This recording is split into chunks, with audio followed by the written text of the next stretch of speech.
अक्सर जब किसी शारीरिक चोट की बात होती है ना, तो समस्या को पहचानना बहुत सीधा और स्पष्ट होता है। मतलब अगर हड्डी टूट जाए तो एक्सरे करवा लिया जाता है। हाँ बिल्कुल, उस काली फिल्म पर एक सफेद दरार साफ दिख जाती है। सही का। और तुरंत पता चल जाता है कि घाव कहाँ है और उसका इलाज क्या है। वहाँ कोई कंफ्यूजन या भ्रम नहीं होता। लेकिन मानसिक आघात के मामले में ये एक्सरे मशीन पूरी तरह से काम करना बंद कर देती है। एकदम सही बात है। मन पर लगे घाव या किसी के आत्मसम्मान को पहुंची चोट की कोई तस्वीर नहीं खींची जा सकती। मानव मनोविज्ञान में अक्सर सबसे गहरे घाव वो होते हैं जिन्हें कोई देख ही नहीं पाता। ठीक है, आइए इसे गहराई से समझते हैं। आज हम जिस स्रोत सामग्री का गहन विश्लेषण कर रहे हैं वो YouTube channel story by bot द्वारा प्रस्तुत मुंशी प्रेमचंद की मशहूर कहानी धिक्कार का ट्रांसक्रिप्ट है। और ये चर्चा बहुत महत्वपूर्ण होने वाली है। बिल्कुल। इस विस्तृत चर्चा का मिशन महज एक सदी पुरानी कहानी की घटनाओं को दोहराना नहीं है। हमारा उद्देश्य उस तंत्र को समझना है जहां समाज के ताने, रूढ़िवादी परंपराएं और जो लगातार तिरस्कार मिलता है ना, वो किसी इंसान के मन को अंदर तक तोड़ देता है। हाँ, इतना तोड़ देता है कि वो खुद अपना अस्तित्व ही मिटा देना चाहता है। सही कहा। तो इस कहानी के मुख्य पात्र से शुरुआत करते हैं, उम्मे। इस लड़की के जीवन को अगर हम मनोवैज्ञानिक नजरिए से देखें तो ये लगातार मिलने वाले सदमों की एक पूरी सीरीज है। बिल्कुल। सोचिए, 5 साल की उम्र में पिता का निधन हो जाता है, माँ किसी तरह उसे पालती है। और फिर 16 साल की उम्र में, जो कि उस दौर के हिसाब से भी बहुत कच्ची उम्र थी, उसकी शादी कर दी जाती है। हाँ, और दुख यहीं खत्म नहीं होते। इसके 1 साल के भीतर ही एक के बाद एक उसके पति और माँ दोनों गुजर जाते हैं। बाप रे! ये वो मोड़ है जहां से एक इंसान का सारा सपोर्ट सिस्टम पूरी तरह से खत्म हो जाता है। मानी के पास अब कोई सुरक्षा चक्र नहीं बचा है। और जब किसी का सुरक्षा चक्र फूटता है ना, तो वो सबसे कमजोर स्थिति में होता है। उसके पास जाने के लिए सिर्फ एक ही जगह बचती है, अपने चाचा वंशीधर का घर। लेकिन वंशीधर उसे अपने घर में जगह तो दे देते हैं, पर इसका आधार कोई प्यार या करुणा नहीं है। वो तो बस कुल की मर्यादा का एक सामाजिक दबाव है। बिल्कुल। पनाह मिलने का मतलब परिवार का हिस्सा बनना नहीं था। मुझे तो ये पूरा किस्सा सिंड्रेला की कहानी जैसा लग रहा है। अरे हाँ, बहुत सटीक उपमा है ये। मतलब वही सौतेले व्यवहार वाली बात, लेकिन बिना किसी जादुई परी के, जहां बस एक मासूम सी उत्सुकता के बदले सिर्फ और सिर्फ अपमान मिलता है। और ये अपमान बहुत गहरे स्तर का था। जैसे ही वो चाचा के घर आती है, घर की मेहरू को हटा दिया जाता है, काम करने वाले लड़के को निकाल दिया जाता है। मतलब मानी उस घर की एक बिना पगार की नौकरानी बनकर रह जाती है। वो सुबह से रात तक बस अमानवीय मजदूरी करती है। यहाँ जो सबसे दिलचस्प बात है वो ये है कि मानी ने इस शारीरिक शोषण को सहने की आदत डाल ली थी। शरीर थकना सीख जाता है। तो फिर असली समस्या क्या थी? असली समस्या थी उसका इंसान न समझा जाना। मानी पर जो निरंतर मानसिक प्रहार हो रहा था, वो जो धिक्कार उसे हर रोज मिल रहा था ना, वो सबसे घातक था। मतलब धिक्कार सिर्फ डांटना नहीं है। बिल्कुल नहीं। ये किसी के होने को ही नकार देना है। ये जताना है कि तुम्हारा वजूद ही एक अपराध है, तुम एक बोझ हो। ये बात थोड़ी अजीब लगती है मुझे। मतलब अगर कोई दिन रात किसी परिवार के लिए खट रहा है, बिना किसी स्वार्थ के सारे काम कर रहा है, हाँ, तो क्या वो परिवार उसके प्रति थोड़ी सी भी सहानुभूति नहीं दिखा सकता? मानी सब कुछ चुपचाप क्यों सह रही थी? क्योंकि वो एक डिफेंस मैकेनिज्म का इस्तेमाल कर रही थी। उस दौर के समाज में एक विधवा के लिए कोई और रास्ता था ही नहीं। हाँ, यानी वो सब कुछ सहने को तैयार थी ताकि कोई उसके चरित्र पर उंगली न उठाए। बिल्कुल। वो अपने काम से अपने अशुभ होने की कीमत चुकाने की कोशिश कर रही थी। और ये कोशिश तब पूरी तरह से टूट जाती है जब घर में एक जश्न का माहौल होता है।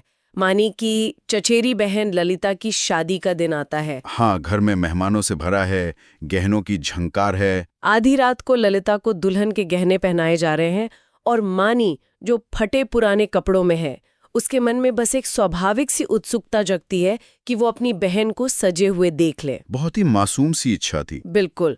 वो मुस्कुराती हुई कमरे की चौखट तक पहुंचती है और तभी चाची की कड़कती हुई आवाज आती है, तुझे यहाँ किसने बुलाया, निकल यहाँ से। उफ, ये सिर्फ एक डांट नहीं थी, ये एक मानसिक हत्या थी।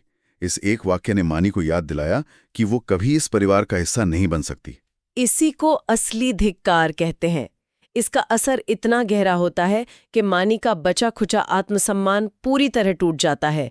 वो चुपचाप अपने कमरे में जाती है और छत के पंखे से लटक कर आत्महत्या करने का फैसला कर लेती है। लेकिन तभी सीढ़ियों पर कदमों की आहट होती है। हाँ, ये इंद्रनाथ है, जो मानी के चचेरे भाई गोकुल का दोस्त है। वो दरवाजा खटखटाता है और मानी से विनती करता है, पैरों पड़ने की बात कहता है। ये सम्मान मानी को हैरान कर देता है।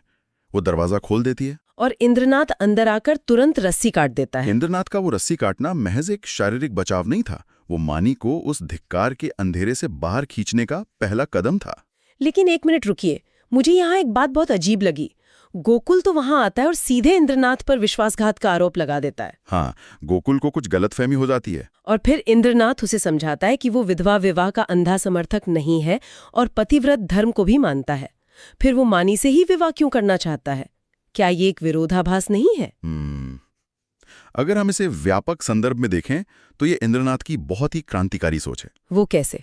वो स्पष्ट करता है कि जिसने अपने पति को कभी ठीक से देखा ही नहीं, उसके लिए ये पतिव्रत धर्म सिर्फ समाज का एक खोखला दिखावा है। अच्छा, मतलब वो उस सामाजिक नियम की अंधभक्ति करने से इनकार कर रहा है। एकदम सही। और इससे भी आगे वो मानी के विधवा होने को दोष नहीं बल्कि एक गुण मानता है। इंद्रनाथ कहता है कि दुनिया में विपत्ति से बड़ा कोई शिक्षक नहीं है। बाप रे, ये तो बहुत आगे की सोच थी उस दौर के हिसाब से। मतलब अनुभव को कमजोरी के बजाय ताकत का दर्जा देना। बिल्कुल। और ये तर्क इतना मजबूत है कि गोकुल का भी नजरिया बदल जाता है। रात के समय गोकुल पानी मांगने के बहाने मानी को बुलाता है। हाँ, उस रात के दृश्य का तनाव बहुत गहरा है। घर में अजीब सी खामोशी है।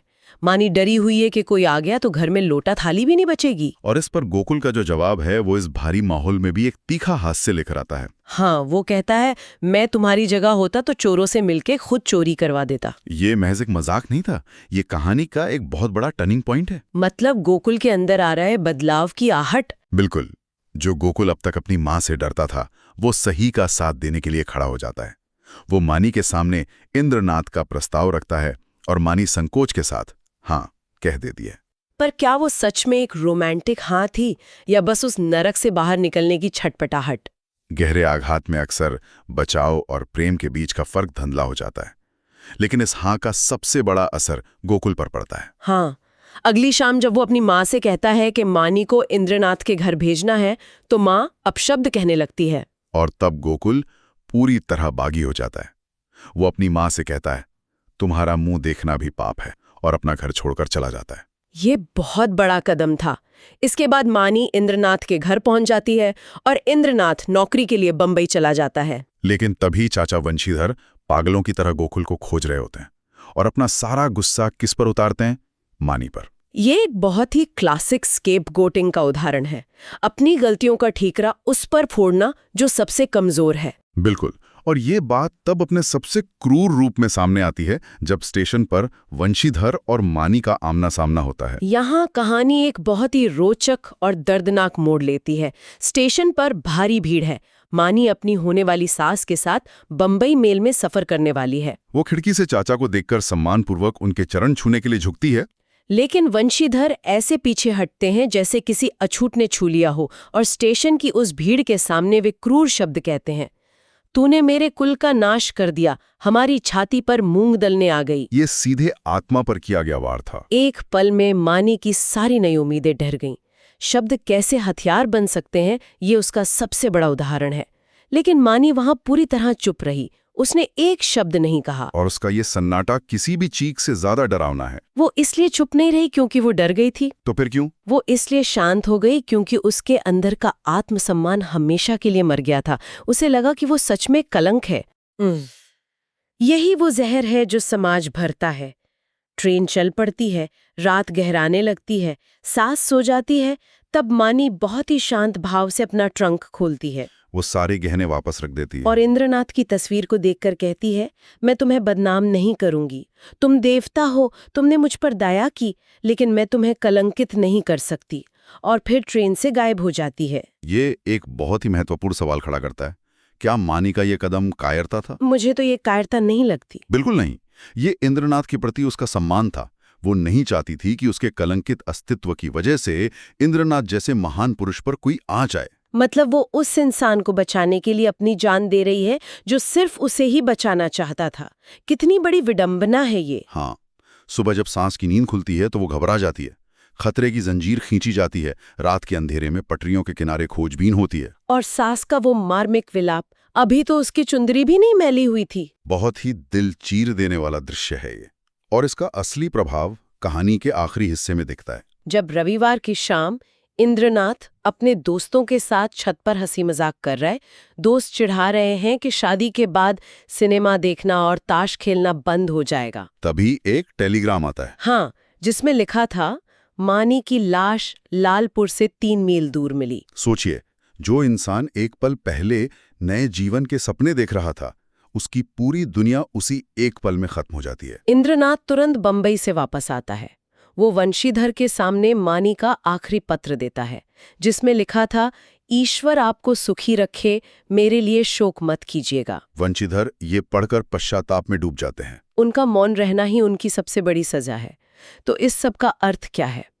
जीवन में हम अक्सर अनजाने में ऐसे शब्द कह जाते हैं जो किसी की जान ले सकते हैं। बिल्कुल, वंशीधर के मुंह से निकले वे शब्द मानी के लिए किसी बंदूक की गोली से कम नहीं थे। यह कहानी हमें सिखाती है कि समाज में फैली रूढ़ियां और अपशब्द कैसे एक मासूम जीवन को निगल सकते हैं। ज्ञान सिर्फ जानकारी नहीं है, बल्कि यह समझना है कि हमारे व्यवहार का दूसरों पर क्या असर होता है। एकदम सही बात है। इस पूरी चर्चा को समेटते हुए एक बहुत ही गहरा विचार सामने आता है। जरा सोचिए, क्या मानी का ट्रेन से कूदना वास्तव में समाज के रूढ़िवादी सोच की जीत थी? क्या समाज ने उसे ये मानने पर मजबूर कर दिया कि वो नई शुरुआत के लायक ही नहीं है? या फिर ये मानी का अपनी नियति पर अपना अंतिम नियंत्रण स्थापित करने का तरीका था? ये तो बहुत ही झकझोर देने वाला सवाल है। क्या समाज ने उसे मारा, या उसने समाज के दिए धिक्कार को हमेशा के लिए पीछे छोड़ दिया?